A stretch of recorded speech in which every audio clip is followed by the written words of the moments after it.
Hello everyone, I hope you are doing good. एक छोटा सा डिस्कशन जो एक रीसेंट डेवलपमेंट हुआ है हमारे नेबरहुड में। पाकिस्तान ने नेशनल सिक्योरिटी पॉलिसी अपनी एक नई निकाली है। तो let's have a brief look at the policy and what can be the learning for India today from this policy. तो पहली बात तो ये एक पहली पॉलिसी है। इन्होंने आज तक कभी कोई पॉलिसी ऐसा एक डॉक्ट्राइन नहीं निकाला था। नाउ क्योंकि इन्होंने ऐसा डॉक्ट्राइन नहीं निकाला था, it is important to understand कि इसका एक लर्निंग इंडिया पे। इंडिया के पास ऐसा कोई डॉक्ट्राइन नहीं है हमारे पास नेशनल सिक्योरिटी लेवल पे। तो कहीं ना कहीं देखा जाए तो इंडिया को ये चीज़ सीखनी है कि अगर हमारा एक एडवर्सरी इतना बड़ा जो है हमारे बगल में, जिसको हम काफ़ी शक के नज़रिए से हमेशा देखते हैं बिकॉज उसकी हरकतें ऐसी हैं, अगर वो एक ऐसा नेशनल सिक्योरिटी डॉक्ट्राइन निकालता है और इंडिया जैसे कंट्री के पास ना हो, तो ये एक सीख नंबर 1 हमारे लिए। दूसरी चीज़ ये है कि ये 110 पेजेस का टोटल डॉक्यूमेंट था, जिसमें से केवल 50 पेज इन्होंने रिलीज़ करे और बाकी इन्होंने जो है एक तरीके से कोवर्ट रखा है। बट जो 50 पेज रिलीज़ करें उससे एक पूरा पॉलिसी का ब्रॉड आइडिया मिल जाता है कि ये किस तरीके से, किस नज़रिए से चीज़ों को देख रहे हैं। पॉलिसी का टाइमलाइन जो है वो 2022 से 26 है, तो इम्प्लीमेंटेशन पीरियड है। और पॉलिसी ये बोलती है कि भाई हमने एक तरीके से विजन और डायरेक्शन दिखाया है पाकिस्तान की नेशनल सिक्योरिटी सेटअप को, जिससे कि वो कंट्री की सिक्योरिटी प्रोवाइड कर पाएगी। और कहीं ना कहीं गवर्नमेंट ने पाकिस्तान की एक तरीके से ऐसा एक नरेटिव दिया है सॉरी, कि ये पूरा का पूरा जो डॉक्यूमेंट है ये गवर्नमेंट और आर्मी के कोलैबोरेशन से बना है। ये बात हम लोग जानते हैं कि पाकिस्तान एक आर्मी कंट्रोल्ड डेमोक्रेसी है। आर्मी का एक अपना स्फीयर ऑफ फंक्शनिंग है, डेमोक्रेसी और डेमोक्रेटिक गवर्नमेंट का एक अपना स्फीयर ऑफ फंक्शनिंग है। ये दोनों एक दूसरे के एरियाज में नॉर्मली ट्रांसग्रेस नहीं करते। बट ये ज़रूर है कि जो डेमोक्रेटिक सेटअप आता है उसकी जो थॉट प्रोसेस होती है, थिंकिंग होती है, जिसको नज़रिया पाकिस्तान बोलते हैं, वो आर्मी के नज़रिए से मिलनी चाहिए। जैसे कि मान लीजिए कि पाकिस्तान आर्मी का ये नज़रिया है कि कश्मीर का डिस्प्यूट जो है वो कभी सॉल्व नहीं होना चाहिए। ये बड़ी सरप्राइजिंग बात है। पाकिस्तान स्टेटमेंट बहुत अलग देता है, बट अंदर से वो भी नहीं चाहता कि कश्मीर का डिस्प्यूट सॉल्व हो। वो इसलिए नहीं चाहता कश्मीर का डिस्प्यूट सॉल्व हो क्योंकि अगर डिस्प्यूट सॉल्व हो जाएगा तो आर्मी बेरोजगार हो जाएगी वहाँ की। तो आज की डेट में जो पाकिस्तान की आर्मी ने सारे रिसोर्सेज हाईजैक कर रखे हैं स्टेट के, और अभी हम देखेंगे कि इस डॉक्ट्राइन के तहत ये जो नेशनल सिक्योरिटी पॉलिसी आई है इसके तहत वो उसको जस्टिफाई भी कर रहे हैं एक तरीके से कि देखिए हमारे को रिसोर्सेज की रिक्वायरमेंट क्यों है। तो कहीं ना कहीं ये देखने को मिलता है कि ये जो पाकिस्तान आर्मी की पोस्चरिंग है विद रिस्पेक्ट टू कश्मीर की, भाई मसला हल नहीं होना चाहिए। क्योंकि हल होगा तो ऑब्वियसली बात है आर्मी बेरोजगार हो जाएगी, उसके पास रिसोर्स मांगने के लिए कुछ नहीं होगा। और ये जो इक्विलिब्रियम है ना आर्मी कंट्रोल्ड डेमोक्रेसी वाला, ये डिस्टर्ब हो जाएगा। सारी पावर पॉलिटिकल इलेक्टेड गवर्नमेंट की तरफ टिल्ट हो जाएगी। वो नहीं चाहते ऐसा। तो कहीं ना कहीं जो इलेक्टेड गवर्नमेंट आती है वो उसको ये ओवरऑल जो आइडियोलॉजी है, नज़रिया है पाकिस्तान का, उसके साथ सिंक्ड रहना है, उससे वो अलग नहीं हो सकती कभी। ये एक इम्पोर्टेंट पॉइंट याद रखिएगा। तो गवर्नमेंट और आर्मी के अमेलगमेशन से एक ये विजन एंड डायरेक्शन दिलाते हुए, दिखाते हुए एक ये पॉलिसी आई है। इस पॉलिसी की जनरल गाइडिंग फिलोसफी है कि भाई हमें वॉर डेटर करनी है। अच्छा, अब हम एक बड़ा कॉमन चीज़ देखोगे इनकी पॉलिसी में, मैं आपको दिखाऊंगा अभी, कि बहुत कॉन्ट्राडिक्टरी स्टेटमेंट्स हैं। और मैंने ये स्टेटमेंट्स बड़े केयरफुली निकाले हैं तो आपको वो कॉन्ट्राडिक्शन दिखेंगे। देखो, सबसे पहले पॉलिसी ये बोलती है कि मेरा गाइडिंग फिलोसफी है कि मुझे वॉर डेटर करना है, यानी कि मुझे वॉर करनी नहीं है। किसी भी हालात में जितना हो पाए, जहाँ तक हो पाए, हम वॉर को अवॉइड करेंगे। फिर वो बोलता है कि भाई we will ensure the defence and territorial integrity of Pakistan in all their manifestations. All their manifestation का मतलब यहाँ पर ये हो गया कि भाई किसी भी तरीके से, ये ध्यान दीजिएगा, ये बड़ा इंटरेस्टिंग फीचर है पहली बात पाकिस्तान की तरफ से कि उन्होंने पहली बार ऐसा बोला है कि इन ऑल देयर मैनिफेस्टेशंस। आपकी डिफेंस की और टेरिटोरियल इंटेग्रिटी का जो चैलेंज है वो केवल लैंड लेवल पे, एयर लेवल पे, आर्मी लेवल पे और नेवी लेवल पे और एयरफोर्स लेवल पे नहीं होगा। पाकिस्तान आर्मी ये बोल रही है कि कल को अगर मान लीजिए कि हमारा जो एडवर्सरी है, यानी कि एक तरीके से इनडायरेक्टली वो इंडिकेशन हमें दे रही है इंडिया को कि अगर इंडिया जो है, अगर वो कोई और डायमेंशन ऑफ वॉर यूज़ करता है, जो नॉर्मल 3 डायमेंशन हैं लैंड, एयर एंड वाटर के, इसके सिवाय कोई और डायमेंशन यूज़ करता है, स्पेस या साइबर स्पेस, तो हम अपनी कंट्री का टेरिटरी और उसका डिफेंस इंश्योर करेंगे। ठीक है, अच्छी बात है। बट अब आप देखिए कि defend the countries territorial and integrity and sovereignty at all cost, मैंने स्पेसिफिकली इसको कोर्ट में लिया, at all cost by using all elements of national power. तो ये जो वर्ड इन्होंने यूज़ किया ना, एट ऑल कॉस्ट, कहीं ना कहीं ये पाकिस्तान का डेस्परेशन दिखा रहा है। डेस्परेशन ये दिखा रहा है कि पाकिस्तान को कहीं ना कहीं ये बात का डर है कि जो उसने टेररिज्म इंडिया के खिलाफ किया है हमेशा, उसको ये बात का डर है कि कहीं ना कहीं जो उसने कॉम्पिटिटिव टेररिज्म इंडस्ट्री इंडिया के खिलाफ बनाई है, जो सबवर्सिव टैक्टिक्स वो हमारे यहाँ अपना रहा है, उसको कहीं ना कहीं ऐसा एक फील हो रहा है कि probably they are getting the things back in the same coin. और क्योंकि उसको एक ऐसा फील हो रहा है तो उसका वो डेस्परेशन दिख रहा है यहाँ पे। वरना कोई भी कंट्री की नेशनल सिक्योरिटी पॉलिसी इस वर्ड को ऑल कॉस्ट इतना एम्फोसाइज नहीं करेगी।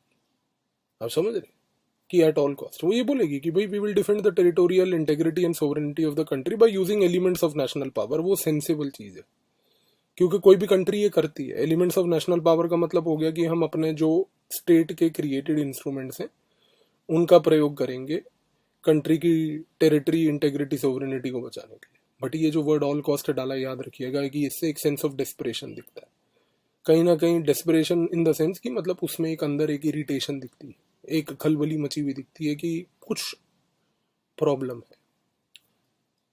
दूर से देखने में अच्छा भी लगता है कि अगर पाकिस्तान के मन में एक फियर है, डर है, तो मतलब कि हमारे लड़के अच्छा काम कर रहे हैं। अगला पॉइंट देखें तो वो बोलता है कि deter war through all elements of national power while exercising our right to self defence if war is imposed. ये पॉइंट ऊपर वाले से लिंक्ड है। अगर आप ध्यान से देखो तो पाकिस्तान यहाँ पर क्या बोलना चाह रहा है कि while exercising our right to self defence, यानी कि हम खुद इनिशिएट नहीं करेंगे aggression, but we will deter war through elements of national power अगर वॉर हमारे ऊपर इम्पोज की जाती है। देखिए पहली बात तो इंडिया एक अग्रेसिव देश नहीं है। इनफैक्ट वॉर हमेशा से जो पाकिस्तान और इंडिया का इतिहास बताता, चाहे वो 47, 48 हो, 65 हो, 71 हो, 99 हो, हर बार पाकिस्तान ने वॉर इनिशिएट करी, कॉन्फ्लिक्ट इनिशिएट करा, हमने नहीं करा। तो ये ब्लेम दूसरे पे डालना कि भाई it is our right to self defence if war is imposed upon us, nonsense बात है। नॉनसेंस बात इसलिए क्योंकि वॉर आपके ऊपर इम्पोज नहीं होती है। आपको इंट्रोस्पेक्ट करके ये चीज़ देखनी है कि वॉर आप इनिशिएट करते हैं, India right to self defence में आपको पीटता है। तो अगर आप इस चीज़ को समझेंगे तो आपको ये पॉइंट समझने में दिक्कत नहीं आएगी। तो ये पाकिस्तान का एक बड़ा कॉन्ट्रडिक्टरी पॉइंट है जो उसके खुद के बिहेवियर से सिंक्ड नहीं है, क्योंकि उसका बिहेवियर ये बात कभी नहीं बोलता। आप समझ रहे हैं इस चीज़ को। फिर क्या होता है, अब दूसरा पॉइंट देखिए कि वो national security policy says that the nuclear deterrence occupies a critical role in the security calculus of South Asia. तो पाकिस्तान इस पॉइंट से ये बात कहना चाह रहा है कि देखो भाई, हमने 98 में अपना न्यूक्लियर बम जो है टेस्ट कर लिया था। उनका न्यूक्लियर बम जो है ऑलमोस्ट 1980 से रेडी था, हमारा 1982 में हो गया था, टेस्टिंग के लिए डिले हो गया, 1998 में किया हमने जाके, उस डिबेट पे नहीं जाते। पाकिस्तान बोल रहा है कि भाई देखो ऐसा है कि न्यूक्लियर वेपन होने के कारण कहीं ना कहीं एक बैलेंस ऑफ पावर मेंटेन्ड है। तो यहाँ पर पाकिस्तान हमारे को एक तरीके से इनडायरेक्टली इंडिया को ये दिखाना चाह रहा है कि देखो हमारे पास all instruments of national power में सबसे इंपॉर्टेंट इंस्ट्रूमेंट जो नेशनल पावर का है वो है न्यूक्लियर पावर। तो वो कहीं ना कहीं एक इनडायरेक्टली आप इस पॉइंट से समझने की कोशिश कीजिए कि पाकिस्तान एक मैसेज हमें ये देना चाह रहा है कि देखो कन्वेंशनली भाई मैं आपको मार नहीं पाया, कन्वेंशनली भाई मैं आपके बराबर का बन नहीं पाया, तो मैं आज की डेट में न्यूक्लियर वेपन का सहारा ले रहा हूँ। तो ये कहीं ना कहीं पॉइंट जो है पाकिस्तान की वीकनेस एक्सपोज कर रहा है, क्योंकि अगर आपके पास न्यूक्लियर वेपन है, मैं न्यूक्लियर वेपन के पॉइंट पे आगे और चर्चा करूंगा, आपके पास अगर न्यूक्लियर वेपन है तो ये अच्छी बात है, बट ये बात बोलना कि न्यूक्लियर वेपन के कारण डेटरेंस है, इसका एक इम्प्लीकेशन ये भी निकलता है कि आपके पास कन्वेंशनल पावर नहीं था हमसे लड़ने के लिए, और अगर आपके पास कन्वेंशनल पावर नहीं था लड़ने के लिए, इसी कारण से आप जो है न्यूक्लियर पावर का सहारा लिए, जो कि एक अल्टीमेट पावर है। यानी कि कहीं ना कहीं इस पॉइंट से पाकिस्तान का खुद के एक आर्मी का वीकनेस एक्सपोज हो रहा है कि पाकिस्तान की आर्मी के पास कन्वेंशनल स्ट्रेंथ और वो जो पैरिटी इंडिया के साथ बनाना चाहती थी हमेशा से, जो उसका एक बचपन से चाइल्डहुड ड्रीम था 1947 से, उसमें वो फेल हो गया। तो यानी कि हमारे पर्सपेक्टिव से ये एक पॉजिटिव पॉइंट है कि हमने पाकिस्तान को उस एंडेवर में फेल किया। तो ये पॉइंट याद रखिएगा। अब देखो मैंने वही बात बोली न्यूक्लियर वाला। अब ये पाकिस्तान का एक बड़ा प्यारा कॉन्सेप्ट है कि मैंने आपको वही बात बताई कि जब से इन्होंने न्यूक्लियर वेपन बनाया 98 में, तब से इन्होंने क्या करना शुरू कर दिया, इन्होंने शुरू कर दिया जिहाद करना न्यूक्लियर अम्ब्रेला के अंडर। तो अब ये क्या करते हैं, अब देखो ये बात क्या बोल रहा है, ये बात यहाँ पर ये बोल रहा है कि we will deter any aggression by maintaining, ध्यान से वर्ड देखना sir, cost effective adaptive military focused on modernization optimization of force structures to ensure adequate conventional capability maintaining full spectrum deterrence with presence of credible minimum nuclear deterrence without getting involved in arms race। एक एक word करके बताता हूँ। Debtor any aggression, यानी कि अगर aggression is imposed upon them, वो बात पहले ही बोल चुका है। Debtor any aggression by maintaining, देखो पाकिस्तान को, इस घटिया देश को शर्म नहीं आती ये बात बोलते हुए, bye maintaining a cost effective, सारी दुनिया ये बात जानती है कि आपका कॉस्ट इफेक्टिव जो डेटरेंस मेंटेन करने की स्ट्रेटेजी है वो है जिहाद। आपका कॉस्ट इफेक्टिव मेथडोलॉजी जो मेंटेन करने की है वो है use of non state actor. आप नॉन स्टेट एक्टर का प्रयोग करते हैं क्योंकि स्टेट एक्टर की जो आर्मी है उसको इंडिया के साथ लड़वाने में इंटरनेशनल कंडेमनेशन है और साथ में इंडिया के साथ लड़वाने में खर्चा है। आपके पास ना खर्चा है ना इंटरनेशनल इमेज है, तो आप क्या बोलेंगे? आप यही बोलेंगे कि भाई मैं कॉस्ट इफेक्टिव वे ढूंढूंगा, और कॉस्ट इफेक्टिव वे क्या है? Use of non state actor. ये बात पाकिस्तान आज की डेट में सबसे बड़ी ब्यूटी है, अपनी नेशनल सिक्योरिटी पॉलिसी में एक्सेप्ट कर रहा है कि मैं कॉस्ट इफेक्टिव वे यूज करूंगा, और सारी दुनिया जानती है कि ये कॉस्ट इफेक्टिव सोल्यूशन क्या है, नॉन स्टेट एक्टर। एक तरीके से पाकिस्तान ने, जो हम पिछले 20 साल से उसको बोल रहे थे, जब से 90s में से उन्होंने कॉम्पिटिटिव टेररिज्म इंडस्ट्री जिहाद के थ्रू क्रिएट करी थी, जो हम तब से बोल रहे थे कि आप तंजीम बना के हमारे खिलाफ भेज रहे हैं, हमने आज पाकिस्तान ने उस चीज को ऑफिशियली एक्सेप्ट कर लिया। तो चलिए, ये हमारे भारत के लिए एक बहुत बड़ा अचीवमेंट है। फिर वो बोलता है adaptive military focused on modernisation and optimisation of force structures. आप ये modernisation, optimisation of force structures इसलिए बोल रहे हैं क्योंकि आपको आज एक चीज पता चल गई है कि आर्टिकल 370 के एब्रोगेशन के बाद आज की डेट में अगर आपसे इंडिया और पाकिस्तान के बीच में कोई डायलॉग होगा तो वो डायलॉग कश्मीर पे नहीं होगा, और अगर डायलॉग कश्मीर पे होगा तो कश्मीर में वो होगा पाकिस्तान ऑक्यूपाइड कश्मीर में। तो पाकिस्तान ये बात समझ चुका है कि मुझे अब अपनी आर्मी में, मिलिट्री में एजिलिटी लाना है।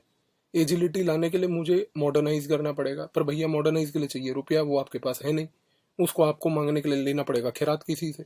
तो दिक्कत ये है कि ये जो modernisation, optimisation of force structures है, it has to be seen in the context of Kashmir, number 1, and number 2 the use of non state actors, the cost effective what they are using, and to ensure what, to ensure adequate conventional capability.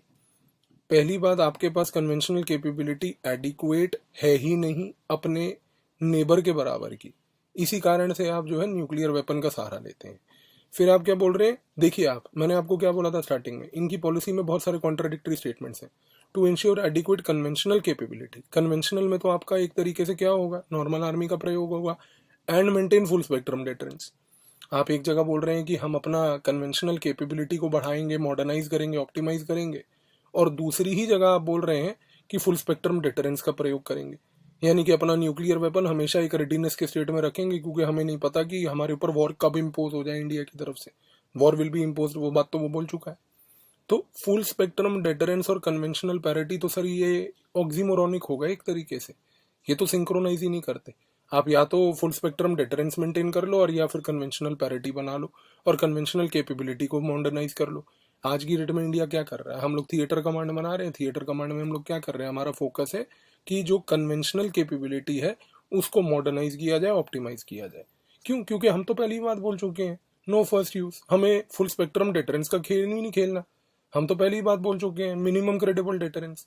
जब हम लोग बोल ही चुके हैं कि हमारे को एक हमारा न्यूक्लियर वेपन है, वो वेपन होने के कारण एक क्रेडिबिलिटी फैक्टर है, और उस वेपन को हमें स्टेट ऑफ रेडीनेस में रखना ही नहीं है, क्रेडिबल मिनिमम डेटरेंस में, तो हम ये चीज तो पहले ही क्लियर कर चुके हैं कि सर हम तो गेम कन्वेंशनल खेलेंगे। अब पाकिस्तान देखिए क्या बोल रहा है, एक कंफ्यूजिंग गेम बोल रहा है, कंफ्यूजिंग सिग्नल दे रहा है कि मैं कन्वेंशनल गेम भी खेलूंगा, मैं फुल स्पेक्ट्रम डेटरेंस भी करूंगा। तुम दो जगह पे नाव में अपना पांव रखोगे ना, तो नाव में एकदम पांव ऐसे खुल जाएगा और मुंह के बल पानी में गिरोगे। तो वही इनके साथ हमेशा होता है, जब भी लड़ते हैं इसी हालत से गिरते हैं ये लोग। तो ये चीज याद रखिएगा। और देखिए ब्यूटी क्या है, सबसे बड़ा तीसरा कॉन्ट्राडिक्टरी पॉइंट क्या है, आप बोल रहे हो maintain full spectrum deterrence with presence of credible minimum nuclear deterrence without getting involve in arms race. भैया आप एक जगह बोल रहे हो मैं मॉडर्नाइज करूंगा, अपनी मिलिट्री को ऑप्टिमाइज करूंगा। मॉडर्नाइज और ऑप्टिमाइज करने के दौरान ऑब्वियस ही बात है सर, आपको आर्म्स खर्चने पड़ेंगे, पैसा खर्चना पड़ेगा, आर्म्स का एक्सपेंडिचर होगा। और आप आर्म्स का एक्सपेंडिचर कैसे करेंगे? इंडिया को दिमाग में रखते हुए। इंडिया में आज की डेट में मिलिट्री रिफॉर्म चल रहा है, थिएटराइजेशन हो रहा है, थिएटर कमांड के कारण हम लोग जो है अपनी मिलिट्री को मॉडर्नाइज कर रहे हैं। तो कहीं ना कहीं हम लोग आर्म्स खरीद रहे हैं, तो उस आर्म्स को देखते हुए आप आर्म्स खरीदोगे, जब आप उस आर्म्स को देखते हुए आर्म्स खरीदोगे तो क्या होगा sir, by default arms race होगा। तो आप ये बात कैसे बोल सकते हैं कि आर्म्स रेस नहीं करना चाहता मैं? कॉन्ट्राडिक्शन, टोटल कॉन्ट्राडिक्शन, क्लैरिटी ही नहीं है बोलना क्या है। दूसरा सबसे बड़ा पॉइंट, आप बोल रहे हैं I will maintain full spectrum deterrence. Full spectrum deterrence मैंने आपको क्या बताया? I will keep my nuclear weapon in the state of readiness all the time because I do not know when the adversary will attack मी। ये होता है full spectrum deterrence. इसका exact opposite होता है credible minimum deterrence. India credible minimum deterrence बोल रहा है। Sir ये credible minimum deterrence, full spectrum deterrence एक लाइन में आ ही नहीं सकता। सबसे बड़ी ब्यूटी देखिए, एक एक पॉइंट इनका अगले ही पॉइंट को एक तरीके से नलीफाई करके काट रहा है। आप समझ रहे हैं इस चीज को? अब देखिए, requisite conventional capabilities will be ensured through astute investment in constant modernisation of our armed forces without embroiling in arms race. दूसरी बार शब्द का यूज किया, without getting involve in arms race. अगर आप आर्म्स रेस में इन्वॉल्व नहीं होना चाहते तो फिर उसका मतलब ये है कि आप कन्वेंशनल कैपेबिलिटी को डेवलप नहीं करना चाहते। आप यहां पर बोल रहे हो requisite conventional capability will be insured. ये इंश्योर होगी जब आप कन्वेंशनल कैपेबिलिटी डेवलप करोगे। अगर आप कन्वेंशनल कैपेबिलिटी डेवलप करोगे, आप डेवलप कैसे करोगे? अपने एडवर्सरी को देख के। एडवर्सरी कौन है? इंडिया। उसका मिलिट्री एक्सपेंडिचर देखोगे, उसका मिलिट्री एक्सपेंडिचर का प्रोफाइल देखोगे, उस मिलिट्री एक्सपेंडिचर के प्रोफाइल के बेसिस पे ये अंडरस्टैंडिंग करोगे। क्या अंडरस्टैंडिंग करोगे कि इंडिया खर्चा कितना कर रहा है, इंडिया खर्चा कहाँ कर रहा है, इंडिया खर्चा किस के ऊपर कर रहा है, इंडिया खर्चा करके किस कंट्री से प्रोडक्ट ले रहा है, अपना इंडिजिनस आत्मनिर्भरता में कितना मैन्युफैक्चर कर रहा है। वो सारा एक असेसमेंट इंटेलिजेंस प्रोफाइल बना के क्या करोगे? आप अपना खर्चा करोगे। तो भैया जब आप खर्चा करोगे और इंडिया से पैरिटी डेवलप करोगे तो आर्म्स रेस तो होगा ही होगा। जब आर्म्स रेस होगा तो ये कॉन्ट्राडिक्टरी बात क्यों बोल रहे हो भैया? सीधा सीधा बोल दो, आर्म्स रेस में इंटरेस्टेड है इंडिया क्योंकि खर्चा कर रहा है, हम भी करेंगे। वहां पर तुम मारे जाओगे, वो ऑफिशियली बोल नहीं सकते। क्यों? क्योंकि वहां पर क्वेश्चन ये उठेगा कि सर पैसा कहां से आएगा। तो ये चीज है, समझिए इसको। तो घूम फिर के पाकिस्तान क्या गेम खेलना चाह रहा है कि मैं जिहाद करूंगा, न्यूक्लियर अम्ब्रेला के अंडर करूंगा। करो, हमें कोई दिक्कत नहीं। तो आई होप आपको ये पॉइंट इस वीडियो से समझ आया। इस पर्टिकुलर डिस्कशन को नेक्स्ट वीडियो में कंटिन्यू करते हैं। Thank you.